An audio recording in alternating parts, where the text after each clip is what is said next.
Стримати Росію можуть лише санкції та військова підтримка України. Міністр закордонних справ Дмитро Кулеба закликав колег з Литви, Латвії та Естонії посприяти отриманню Україною допомоги від НАТО. На тлі загострення на фронті та скупчення російських військ біля кордонів вони провели перемовини в Києві. Міністр Кулеба заявив, що Росія відкрито погрожує війною та залякує знищенням української державності. Додав, що Україна розраховує на підтримку з НАТО, а балтійські партнери можуть цьому посприяти. Але я також звернувся до колег з проханням, щоб вони, як члени Європейського Союзу та НАТО, говорили з іншими членами цих організацій про необхідність практичної підтримки України.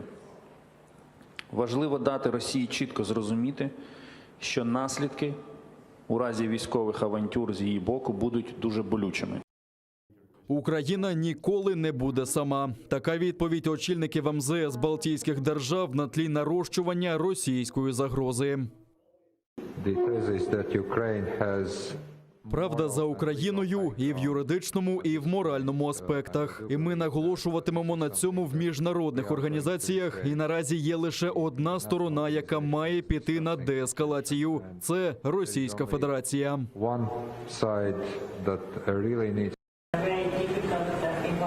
Україна має продовжувати реформи в надзвичайно складних умовах російської агресії, але Естонія допомагатиме, і ми продовжимо співпрацю в різних сферах, наприклад, у децентралізації, розвитку електронних послуг, належного управління, наданні додаткових можливостей для внутрішньо переміщених осіб, а також у сфері оборони та безпеки. Ми знаємо, хто нарощує агресію. Ми знаємо, хто захищається. Ми знаємо, хто нападає, і це Росія. А страждають українці. Також ми підтримуємо реформи і наближення України до Євросоюзу та НАТО. Ми стоїмо поруч з вами, і ми солідарні. Росія збирається блокувати Керченську протоку. Про це повідомляє керівник Інституту чорноморських стратегічних досліджень Андрій Клименко, посилаючись на власні джерела. З 24 квітня до жовтня окупанти заборонять прохід суден під іноземними прапорами та військових кораблів іноземних держав. Пояснюють це проведенням військових маневрів. Якщо рішення таки набуде чинності, то росіяни матимуть повний контроль над Азовським морем. Це, зокрема, може заблокувати роботу Маріупольського морського порту. Тобто на сьогодні це більше такий, знаєте, політико-пропагандистський крок, але водночас це такий, знаєте, собі демонстрація можливостей тотально порушувати міжнародне право. Це більш така, знаєте, форма формальної агресії, я би назвав її так. Бо це акт агресії, блокада морських портів та просторів від міжнародним правом до актів агресії. В окупаційному суді Армянська представили всі відеодокази по сфабрикованій справі проти лідера кримсько-татарського народу Мустафи Джемілєва. Йому окупанти закидають спробу начебто незаконного перетину російського кордону. Втім, на кадрах видно, що жодних позначень буцімто наявності держкордону немає, каже адвокат Микола Полозов. Також в досліджених інтерв'ю Джемілєв каже, що жодних документальних заборон на в'їзд йому не надавали. Ни на одной видеозаписи, ни на одной фотографии мы не наблюдали каких-либо знаков, указывающих на наличие поблизости государственной границы Российской Федерации, наличие пункта пропуска Армянск и иных каких-либо знаков, которые бы указывали на присутствие в той местности органов государственной власти.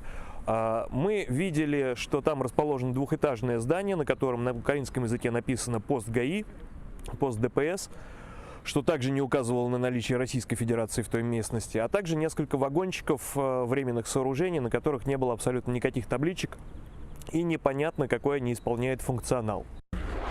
США запровадили санкції проти Росії та висилають дипломатів. Президент Джо Байден підписав обмеження за втручання у вибори та кібератаки. Американські фінустанови не зможуть купувати російські державні облігації, випущені після 14 червня цього року. Так, Сполучені Штати зможуть впливати на внутрішній борг агресора. Також санкції накладено на 6 технологічних компаній, причетних до хакерських атак проти США, організатором яких тепер офіційно названо Службу зовнішньої розвідки Росії. Обмеження стосуються ще 32 фізичних та юридичних осіб, які намагалися вплинути на американські вибори, та проти причетних до окупації Криму. Серед них і окупаційний міністр майнових та земельних відносин. З Вашингтона також висилають 10 російських дипломатів, серед яких і представники спецслужб. А президент Байден оголосив режим надзвичайної ситуації у сфері нацбезпеки через загрозливі дії Росії.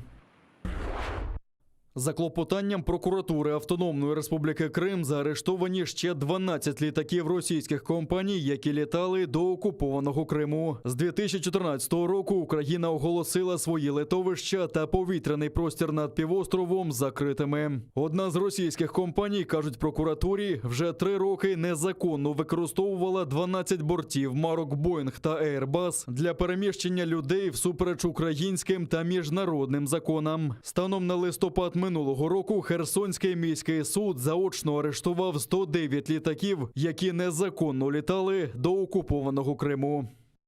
Здійснення перельотів іноземними, переважно російськими авіакомпаніями на тимчасово окуповану територію Автономної Республіки Крим розглядаються Україною як порушення норм міжнародного права, дії, що підривають суверенітет України, а також як порушення законодавства України, що тягне за собою кримінальну відповідальність авіаперевізників, операторів та капітанів повітряних суден.